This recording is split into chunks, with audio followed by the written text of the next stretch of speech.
Historical sites are fascinating no matter what. It might be difficult to escape the weight of history while strolling through historic sites or across a battlefield that has seen bloodshed. But this does not mean that there aren't secrets lurking beneath the surface of a historical site you believe you know everything about. Welcome to USA Stories Channel. Do not forget to subscribe and activate the bell button to receive all new updates. Now let's go to the story. For generations, a well-liked tourist destination in the English countryside was packed with visitors. But a first-time visitor's discovery revealed a sinister history that might permanently alter people's perception of this well-liked site. A community of like-minded individuals who share a few interests, abandoned mines, closed tube stations, and artificial caves, make up Subterranea Britannica. During a specific group excursion, the UK-based group comprised of two well-read subterranean enthusiasts.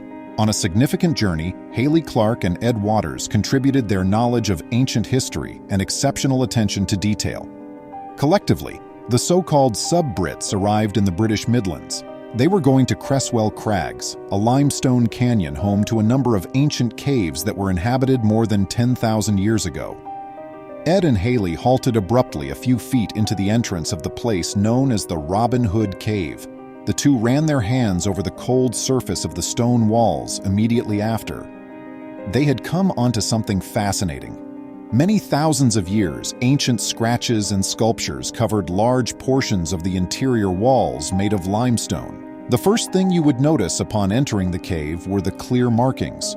Also, they appeared completely inconsequential to the uninformed eye. Residents and facility staff thought the carvings on the walls were pointless scribbles from the Victorian era for a long time. Until Haley and Ed spotted their insignia, everyone who passed through the cave saw them, but no one had ever realized what they really were. Overlooked for ages was the underlying significance. There were hundreds of distinct symbols engraved on the surface, but two letters, VV, drew people's attention away from the tour's amazement. Haley and Ed recognized the letters instantly as standing for a sentence with an odd significance. The prayer VV stood for Virgin of Virgins, asking Mary of Nazareth to shield her from evil influences. Every available surface that the carvers could access was covered in dozens of copies of the VV notes. Ed and Haley presented their results to the other tour participants. John Charlesworth, the heritage facilitator, was very amazed with their guide. He immediately contacted the Cresswell Heritage Trust, and specialists were sent in to go at the symbols. They thoroughly examined every area of the caverns, even the difficult-to-reach crevices. They discovered hastily written inscriptions that resembled the religious VV please, crosses, labyrinth designs, and boxes repeated ceremoniously. These messages were apparently designed to deceive bad spirits and then trap them. There was a huge red flag eventually, as the dramatic and severe significance of the marks became clear. What frightened these individuals all so much? It was obvious that a malevolent power had reduced them to such despair that they carved symbols for assistance on the cave walls. Finding the people who carved the images was the first step in answering the question. According to Alison Fern, a PhD candidate in archaeology at the University of Leicester, these apotropaic marks are typically connected to houses of worship or doorframes. Someone who would have to labor slowly and painstakingly for hours on end, chiseling away at stone, is acting out of dread. The second frequent name for apotropaic markings, witch marks, may have something to do with the underlying reason of this hysteria.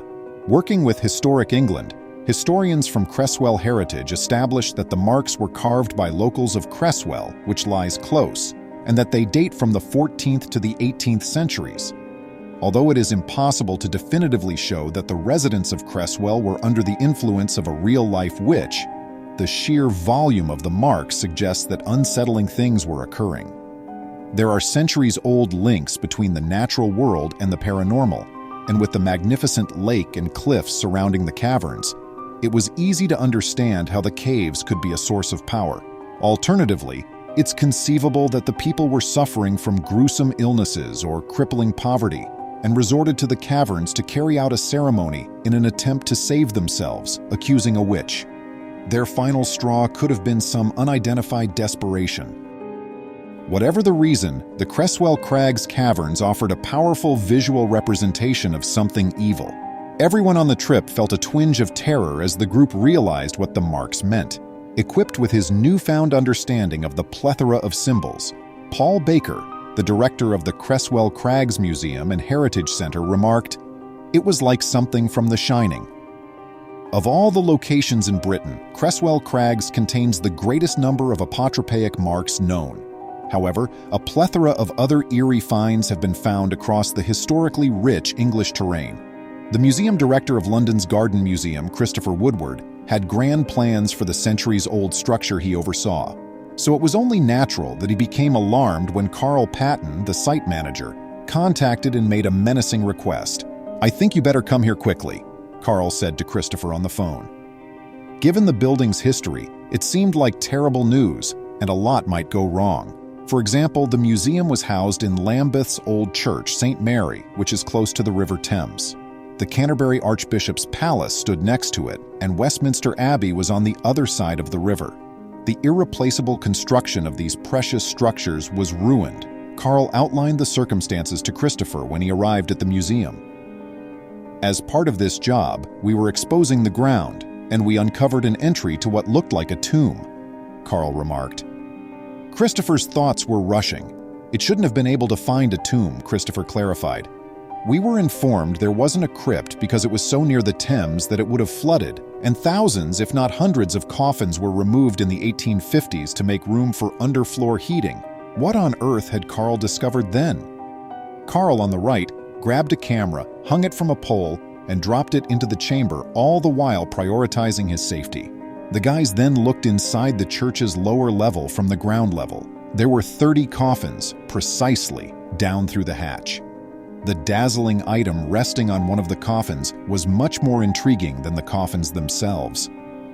Christopher was blown away. "When I first answered the phone, I thought it sounded like terrible news or an issue, but wow, it's a headpiece. Shining there in the darkness is the mitre of an archbishop." However, that wasn't the most astounding finding in some way. The lower-level crypt contained the coffins of 5 archbishops, each with a distinguished and historically significant background. For example, a plaque bearing the name John Moore was attached to one coffin. The tenure of John Moore as archbishop was from 1783 until 1805. Known for his friendliness, he spearheaded campaigns to save Sunday schools and ongoing missionary endeavors. One coffin in particular drew the attention of the historians working on the project. In addition to Archbishops Matthew Hutton, 1757-1758, Frederick Cornwallis, 1768-1783, and Thomas Tennyson, 1695-1715. On the left, Christopher also found the bones of Archbishop Richard Bancroft, 1768-1783, on the right. You may have heard of his work before. Bancroft served as archbishop from 1604 to 1610. He was in charge of writing and releasing the King James Version of the Bible during his time there. The project's participating historians couldn't conceal their excitement. Historian and gardener Wesley Kerr remarked, "To know that possibly the person that committed the King James Bible is buried here is the most incredible discovery." It significantly enhances this project's texture. However, the crypt held a great deal of secrets as well. Since the contents of all 30 coffins had not yet been recognized, Christopher remarked, "We still don't know who else is down there." Nevertheless, there may have been more archbishops and their families in the church's past. "There were 2 lives in this church," stated Christopher. "It was Lambeth's parish church, but it was also Lambeth Palace's own annex. Many archbishops have made the decision to worship and be buried there over the ages." The fact that this finding was made over all odds was perhaps the most astounding of all. "This building has been examined by every archaeologist in London," Christopher remarked, "but nobody has told us to expect to find anything." Regarding Christopher's discoveries, he had no big intentions to take the crown or the coffins out. He didn't fully hide the bodies from view, but he and the Garden Museum respected the deceased by leaving them exactly where they were.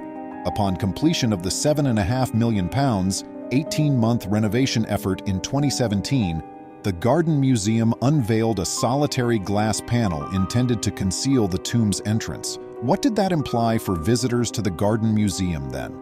It implied that they too may discover the Archbishop's secret crypt as they browsed the museum and examined exhibits that exquisitely depicted snippets of London's colorful past. Please remember to subscribe to our channel, give us a thumbs up, and turn on the notification bell so you won't miss any of our videos. If you enjoyed the tale, the next video that plays on your screen will probably move you too.